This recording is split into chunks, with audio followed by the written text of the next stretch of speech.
Welcome into Rapid Recap presented by Dreamfinders Homes. John, the storyline, it seems to be the same every single week. This episode, the Jaguars lose in close fashion, this time to the Minnesota Vikings, 27-24.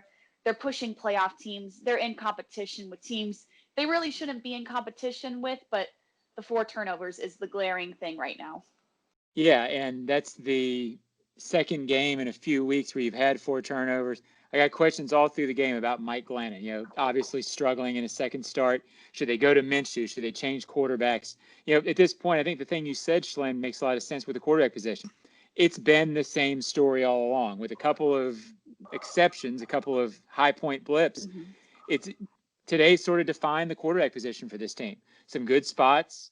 Credit Glennon for bringing him back late. It was a gutsy drive, an impressive drive. But face it, the quarterback is not on this team. Doug Marrone said after the game he's sticking with Glennon. Fine. Get him through the last 4 games. The quarterback position for this team is what it is. Ashlyn, I have to talk about the defense because, this Vikings offense was red hot. The quarterback, the running back, the wide receiver, the rookie from LSU. There was no way that you could have told me before the game that Daniel Quale and Greg Mabin and Aaron Lynch. There's a laundry list of guys who were on the field in replacement of starting players that you were going to go up there and do what they did.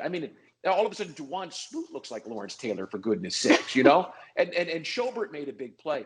But this was a patchwork defense in the truest sense of patchwork. Guys that weren't on the roster at the bye week are coming on and giving you this kind of performance.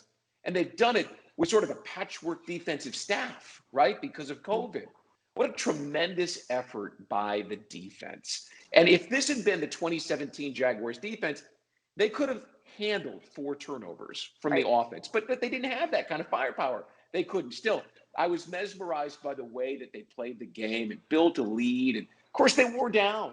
You couldn't expect them not to against that offense. Really, credit to Todd Wash and his coaching staff for getting these guys. And again, I had to look at a flip card. I wonder if Wash did too. Hey, what was your name again? It was crazy. Great effort by the defense. They kept them in it. Definitely crazy. And I think middle linebacker Joe Schobert said it best. While they've improved, especially after the bye week, there are no moral victories in football, and the Jaguars fall to 1-11 on the season. We talk much more about this game against the Vikings tomorrow morning. Jags Drive Time. We'll see you there.